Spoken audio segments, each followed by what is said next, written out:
हे पूर्ण परम ब्रह्म ज्योतिस्वर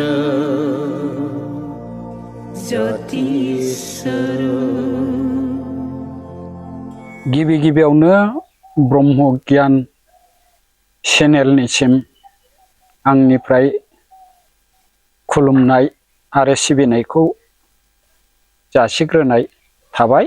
ओम। बिनिफ्राय दा जोंनिनो सैथो धोरोम सिबिग्रा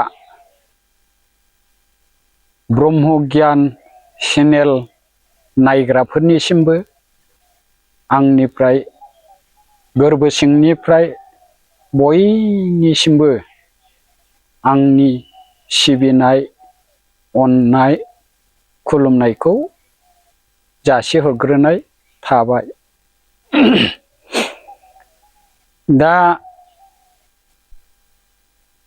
दानि जिथु आयदा बे जाहैबाय अमृत सागर 188 पृष्ठा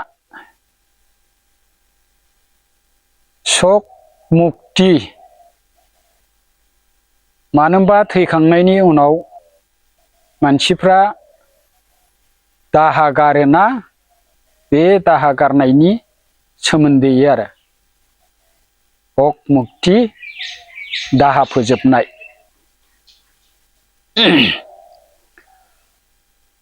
मृत्यु बसत प्रिय विच्छेद घटिले मनुष्यगण जतपर नास्ति शक पाय। थैनाय समाव आंगो गोमाजायोब्ला मानसिफ्रा एकदम जात फात गैयै माने दुखु मोनो आरो जेनेबा आंगो सासे व्यक्तिया गोमायोब्ला आरो जेनेबा गोमाजायोब्ला। এই শোক নিবারণের জন্য মৃত্যুর পরে কি হয় যে বিষয়ে নানা প্রকার মত লোকে প্রচলিত রহিয়াছে।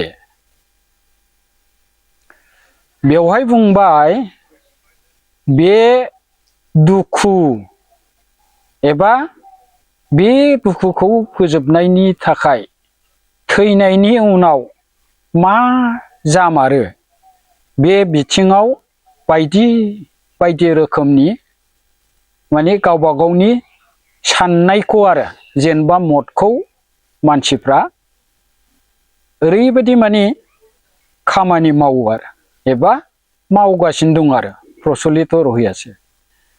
এই সকল মতে বিশ্বাস করিয়া লোকের কিছু কিছু সান্ত্বনা হয় বটে, কিন্তু সম্পূর্ণ শান্তি লাভ ঘটে না।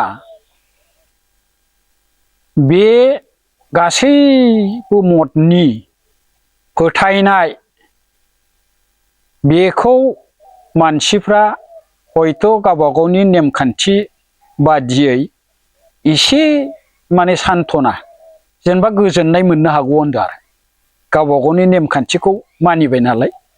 जेनेबा आंहा ओरै थोरै मानिबाय, आंनि लोगोआ गोमाबाय, आं ओरै थोरै बावबाय, आं ओरै थोरै आहुथि होबाय, आं ओरै थोरै उमुगाव उमुखखौ लायनानै बामोनखौ लायनानै ओरैबायदि आं खामानि मावबाय, बेखिनियाव गोजोननो हागौ होनदों आरो खिन्थु सम्पूर्ण शान्ति लाभ घटेना। नाथाय पुरापुरि आबुङै बेवहाय गोजोननायखौ मोननो हाया होनदों। परमात्मा कृपा करिया जन्म मृत्यु বিষয়ে যথার্থ জ্ঞান দিয়া সমস্ত সংশয় মোচন না করিলে মৃত্যু ভয় ও মৃত্যু শোক হইতে उद्धार নাই।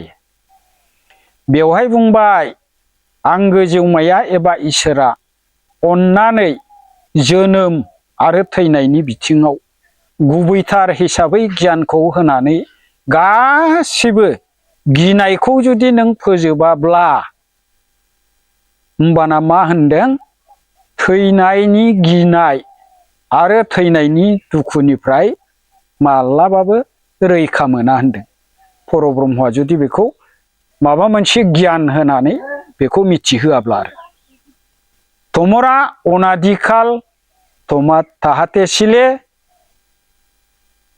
नोंसोरो गोदो गोदायनिफ्रायनो नों नैबे जायगायावनो दंखायोमोन होनदों बे मुलुग संसाराव आरो गुबुनाव गैयामोन होनदों आरो बे जायगायावनो दंखायोमोन आस दुदिनेर जन्य स्टुल शरीर धारन करिया जन्म लयासो बे जायगायावनो दंखायोमोन बिनिफ्राय नोङो बे जायगायावनो साननैसोनि थाखाय नैबे नोंनि गथा देहाखौ लानानै जोनोम जादों पुनराय सै अनादि घोर परमात्मा माता पितार निकट जायथै हयबे होनदों आरोबाव फिनै बै जि जायगानिफ्राय फैदोंमोन जि जायगायाव दंमोन नोङो बे जायगानिफ्राय फैबाय बे आंगो जिउमा न'निफ्राय बिमा बिफानिफ्राय एबा बिनि खाथियाव फैनानै बिनि खाथियावनो थांफिनखानांगोन होनदों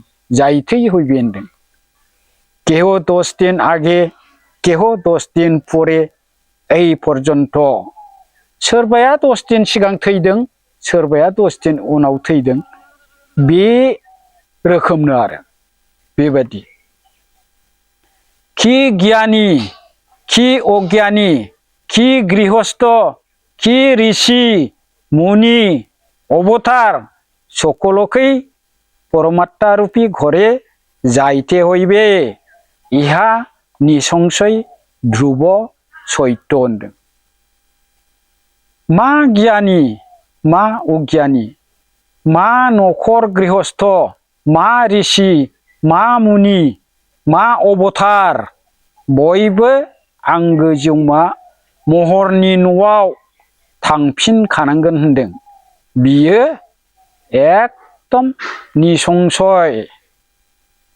गिबाबो गियाबाबो गवा आरो बियो ध्रुव सत्य होनदों आरो बे एकदम नंथारगौ सैथो रावबो बिनिफ्राय फैनानै बेयाव थांफिनालासिनो थानो मोना आरो तबे किजयने तमरा मृत्युते सकरिया खादो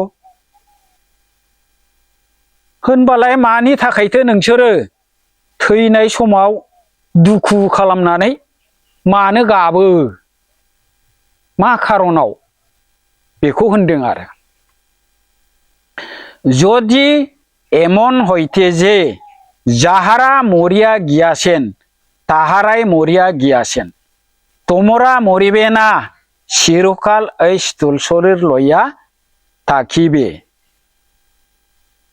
তাহলে খাজিবার কারণ থাকিত होनदों बेवहाय बुंबाय मानो दुखु खालामनानै गाबो बे जायगानिफ्राय फैदों बे जायगायावनो दंफिनो बेखौ बुंखाबाय आरो सिगाङावनो जुदि ओरैबादि जायोमोनथाय नोंसोरो जायफ्रा थैनानै थांबाय बिसोरल' थैलांदों जेनेबा बेबायदि हमनानै लादो होनदों आरो तमरा मरिबेना नोंसोरो थैनाय नङा नोंहा थैनाय नङा चिरकाल ऐस्थुर शरीर लया थाखिबे नोंहा चिरदिन बे गथा देहाखौ लानानै थागोन होमब्लालाय खादिबार खारन थाखिथ' नों जुदि बे जायगायावनो थाबाय थागोनबा बैहाल' जुदि थैलांबायबा होनबाना नोंहा गाबनायनि खारन एबा जाहोना थागौमोन होनदों बिदि होनदों आरो मानो होनबा बै बेक्तिया थैलांबाय नोंबोथ' थैयालासिनो थाया जुदि बेल' थैलांनानै नोंहा जुदि सिथायै थैलामोनबा होनबा गाबजायोमोन होनदों आरो बेबायदि होनदों आरो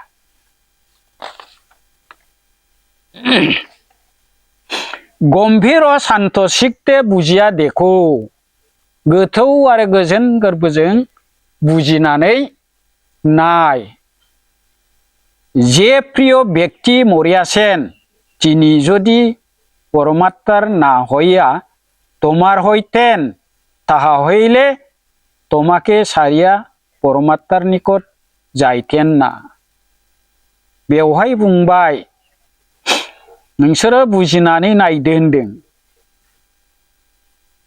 जाय प्रिय होनदों आंगो, बे आंगो व्यक्तिया थैबाय। बियो जुदि आंगो जिउमानि नङामोनब्ला बियो नोंजोंनो बे मुलुगाव थागौमोन। नोंखौ नागारनानै बियो आंगो जिउमानि खाथियाव थांनाय नङामोन। बे खोथाखौ परमहंसआ गले गले बुंदों आरो। तुमिও তাহাকে মরিতে দিতে না। जुदिहे नोंहाबो बहाय सिथायै दंमोनबा बै व्यक्तिखौबो नोङो थैनो होनो हानाय नङामोन एबा होनाय नङामोन होनदों। जुदिहे नोंनिमोनब्ला, नोंबो जुदि गावनिमोनब्ला, बे खोथाखौ बुंदों आरो। सर्बदा आपनारनिखौ राखिते, जेब्लायबो नोंजोंनो लोगोसे लाबाय थागौमोन होनदों।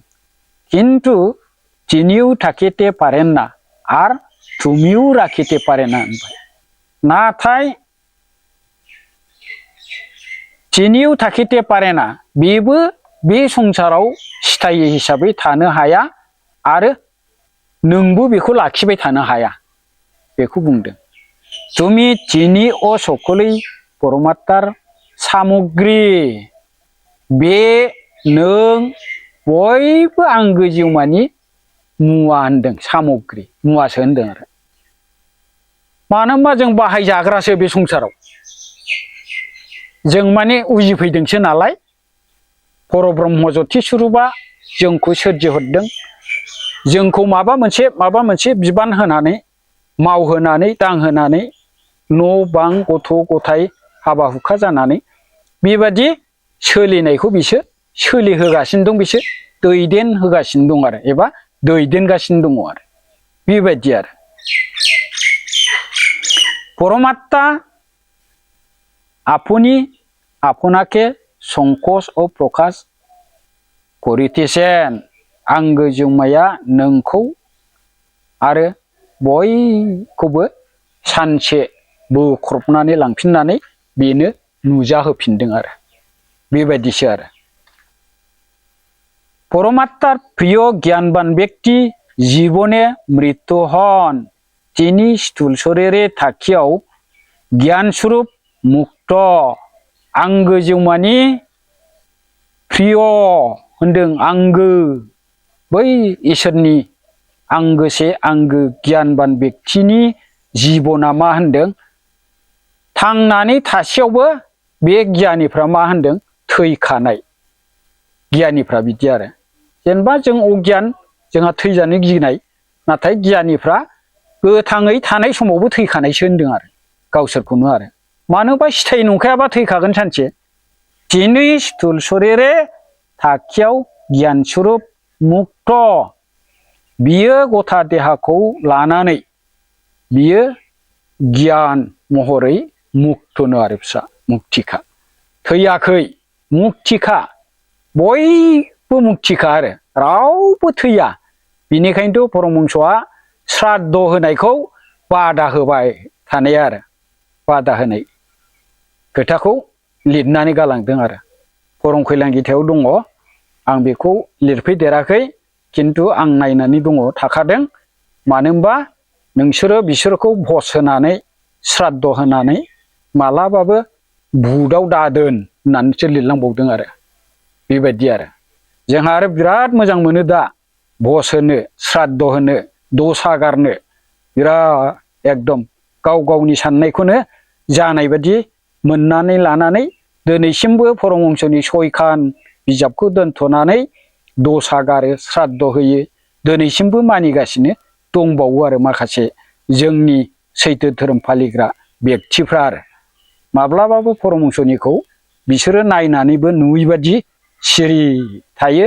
मिथियैफ्रा जेखौ मावनो नागिरदों, बै मिथियैफ्रा मावनाय खामानिखौसो बिसोरो हेफाजाब होनानै, मदद होनानै मावफागासिनो दङ। होमबालाय बबे सैथो धर्मआलाय रैखा जाबावनोसै बे मुलुगावलाय? जाला। दिनैनि बे सैथो धर्मआ गुलाय गुजायैनो जोबलांसिगोन संसारा। তিনি কোনোকালে আপনার বা অপরের মৃত্যু দেখেন না। जाय गियानि व्यक्ति बियो माब्लाबाबो गावखौ आरो गुबुनखौ थैनायखौ बियो नुवानो आरो नुवा। सत्य एक अद्वितीय সর্বকালে সত্যের কখনো উৎপত্তি লয় জীবন মরণ নাই।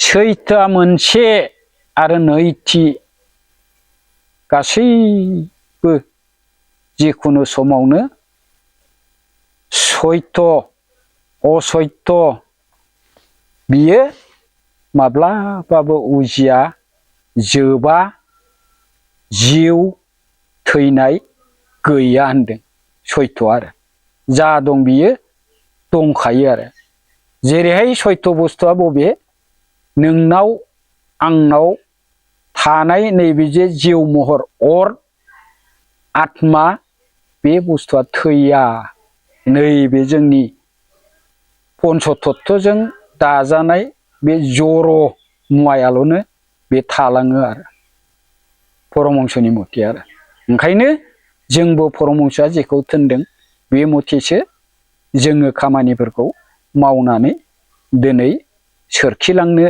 नाजानांगौ साफ्रोमबो जोंनि प्रसारक प्रसारिका आइ आरो बाबामोनहा आरो मानो होनबा गले गले जोंखौ बुंनानै गालांखानाय आरो परमहंस शिबनारायण स्वामीजी आफाया आरो सत्येर उपाधि परिवर्तन बा रूपान्तर मात्र घटे सैथोआ उपाधि होनदों बिनिफ्राय सोलाय सोल'ल' जायो खालि सोलाय सोल'ल' जायोनो आरो जेनेबा आं थैलांबाय थैखांनायनि उनाव हयथ' उजिफिनोबा हयथ' आं मानसियावबो उजिहैयाबो जानो हागौ सैमा अमा मोसौ मोसाफ्रावबो उजिहैनो हागौ आरो नैबेफोरबादि रूपान्तर सोलायनायल' जायो होनदों नाथाय बे जिउआ माब्लाबाबो थैया आरो তোমরা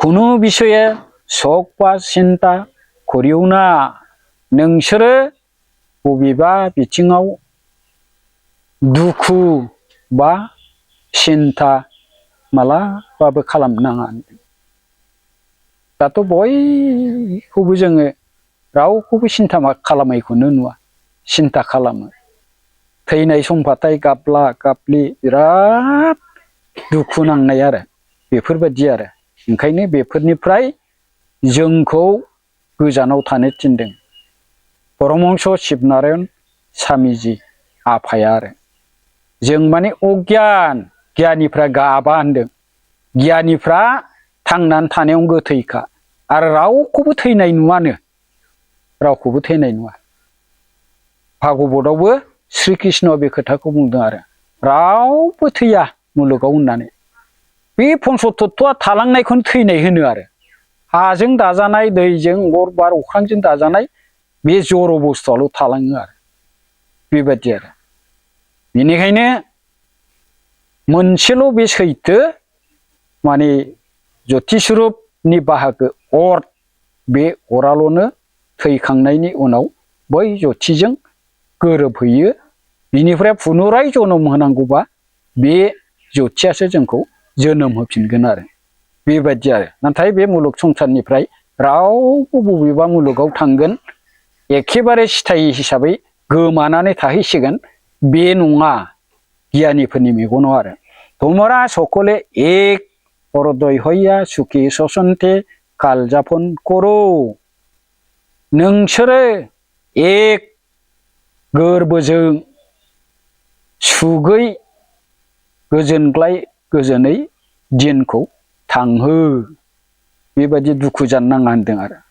देखियो जेन परमात्मा हইতে বিমুখ ना हो नायदो जेन आंगो जिउमानिफ्राय मालाबाबो मोखां मोनै जानो नाङा जों माने ज्योति स्वरूपखौनो सिनाया बिनिखायनो मोखां मोनै होनदों उल्था मोखां जानायखायनो जोंहा थैनायखौ नुगासिनो दङ बस होगासिनो दं दसा गारगासिनो दं नै बे सक मुक्तियाव अमृत सागराव नाय 188 पृष्ठायाव होनबानो नुगोन दसा फाथिनांगौना फाथिनाङा मानिनांगौना मानिनाङा। ओंखायनो परमहंसजों जों सोमोन्दो लानानैसो संसारखौ जानांगौ। जोंनि सैत्य धर्म फालिग्रा आइमोनहा बाबामोनहा बयबो खुनु बिसये खस्थ' नापाव माबा मोनसे बिथिङाव जाहाथे जों खस्थ' मोना। बे थैनाय समाव गाबनायाबोथ' खस्थ'ना। नोङो दसा फाथिबाय थाखा फैसा थांबाय बेबो खस्थ'। श्राद्ध खालामबाय नाङा गारा थाखा फैसा गारलाबायबाय नाथाय बै थैनाय बेक्तिखौ नोङो दसा एबा श्राद्ध होनानै मालाबाबो मुक्ति होनो हानाय रावहाबो खमथा गैयालै आइमोन आफामोन। बेखौलाय मिथिखा। आगोलावबो बुंबोबाय दिनैबो बुंदों नै आंनि बे बेक्तिगत बुंनाय राव नङा। प्रसारक प्रसारिका आइमोन बाबामोन जन्मे हर्ष मृत्युते दुख बा अनर्थक व्यय आरम्भर करिउना होनदों। थैनाय समाव बिराद खुसि रंजानाय होनदों जन्मे हर्ष अ मृत्युते दुख थैब्ला हलाय बिराद दुखु जन्मआव हलाय बिराद रंजानाय। बेफोर माने अनर्थक होनदों। जन्मआवबो रंजानाङा आरो थैनायावबो दुखु खालामनाङा। नायसाय परमहंसआ माबायदि बुंलांदों।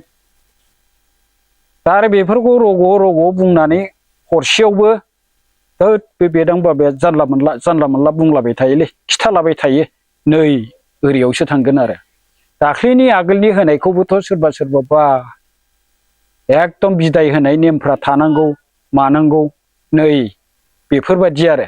बिजाबाव लिरनाय थाब्लाबो माखासे नेमखौ फालिनांगौ नै बेफोरबायदि आरो। होनबा जों परमहंसनिखौ नेमखौ सिफायनानै गावसो गोदान गावजों गावनि मदखौ बाहायनानै मावोब्ला बियो ओरैनो मावगारनायल' होननानै परमहंसआ बुंलांदों। नै दानोथ' बुंबाय नै अनर्थक व्यय आरम्भर करिउना। नों जे थैखांनानैनो जग्य होनानै फोजोबनो थिननायखौ 10 दिनाव दाहा गारबावबाय अनर्थक नङा होमबा।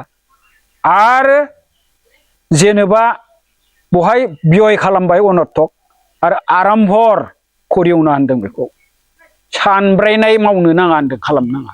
आरम्भराथ' सानब्रायनाय जेनेबा नों बस खालामबाय हनै बहाय माबा जि गुफुर लानानै ओंखाम खालायाव माबा जिखौ बुद्रुलायनाय मालायनाय नै बेफोरबायदिबो गैबावा होमबा। जेनेबा जोंनाव दा गैला जोंनावबो किसुमानाव दंबावोसो किसुमान ब्रह्मफोरनाव नै बेफोरबायदि आरो। ओंखायनो बेफोरखौ अनर्थक ओरैनो व्यय आरम्भराव थाखा फैसा गारनो नांला होनदों।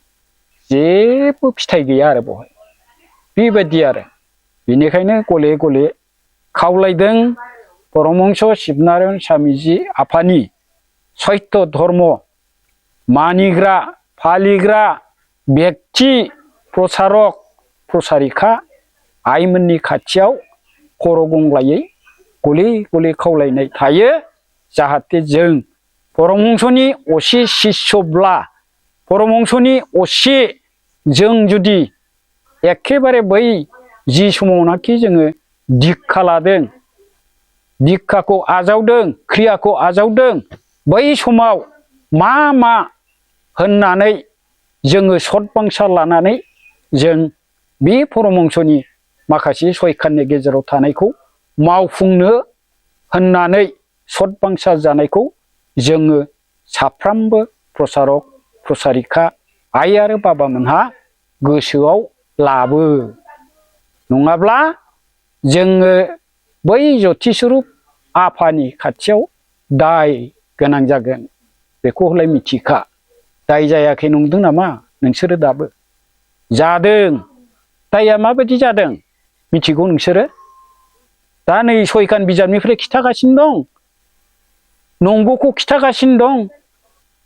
आरो बे खिथाग्रा बेक्तिजों लोगोसे दं माखासे बिनि सयखाननि गेजेराव जा दं परमहंसनिखौनो मावफुंनो नागिरग्रा बिनिखायनो खिथाहरदों गुबुननोबो नाथाय बै बेक्तिफ्रा मानिनो नागिराखै बेलाय दुखु नङा होमबा बुंनायखौनो मानियाखिसैबा बे खिथाग्रायाबोथ' दुखु मोनगोन आरो नोंस्राबो बेखौनो ओइ जाजोबा बेनाबो बेदां बाबानाबो नै नोंस्राबोथ' दुखु बेनो आरो परमहंसनिखौ गासिबो मावफुंनो नाजायै दिक्षा लानाय समाव सत बांसा जानायखौ नोंसोरो गोसोआव लाबोयै नै बेफोरनोथ' गावजों गाव एसे एथेङा एथेङि दान्थे बिदान्थेया नै बेयावसो जागासिनो दं बेनोथ' दुखु बेनो दुखु ओरैनो माबा मोनसे बेमार आजार बायदिसिना दुखुआल' दुखु नंदों नामा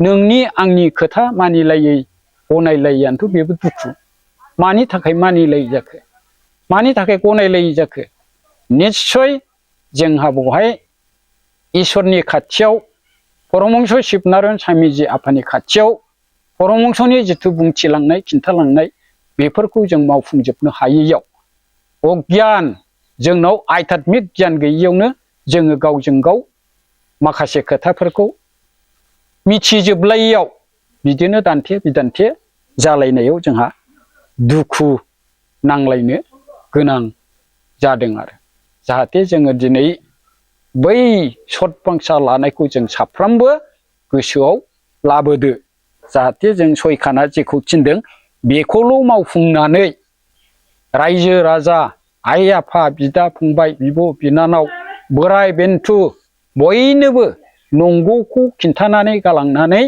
जाहाथे बे उन जोलैफ्रा मोजाङै परमहंस शिबनारायण स्वामीजी आफानि दखान बिजाबनि गेजेरजोंनो सोलिनानै मुलुगखौ आंगो गोजोनै गोजोनग्लाय महरै खुंनानै जाहाथे बारग'लांनो हायो একজনের মৃত্যুতে এই চৈতন্য আত্মাকে আনহাতে কষ্ট দিলে পরব্রহ্ম হইতে বিমুখ হইতে হয়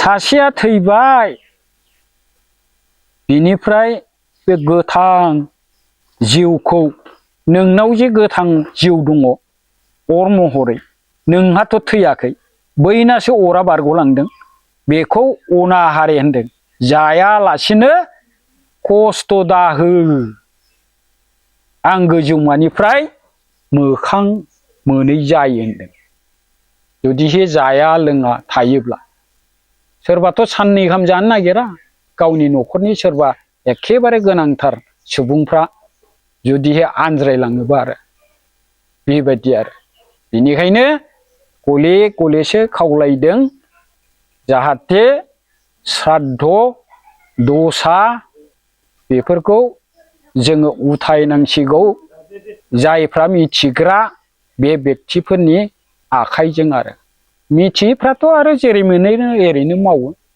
जायखौ गोसो जायो बेखौनो मावो गावनि साननाय बादि बेजोंनो जादों नंनानै बिसोरो बेखौनो गोसोआव खुसि मने खालामो ओंखायनो जोंहा परमहंस शिबनारायण स्वामीजी आफाया दिनै जोंनि गेजेराव फैनानै जोंनो बे सयखान बिजाब एबा दखान बिजाबखौ जोंनो होलांखाबाय बे दखान बिजाबावनो माने अमृत सागर बिजाबाव नैबे मोनसे आयदा बेखौ लिरनानै गालांदों आरो दुखु फोजोबनाय 188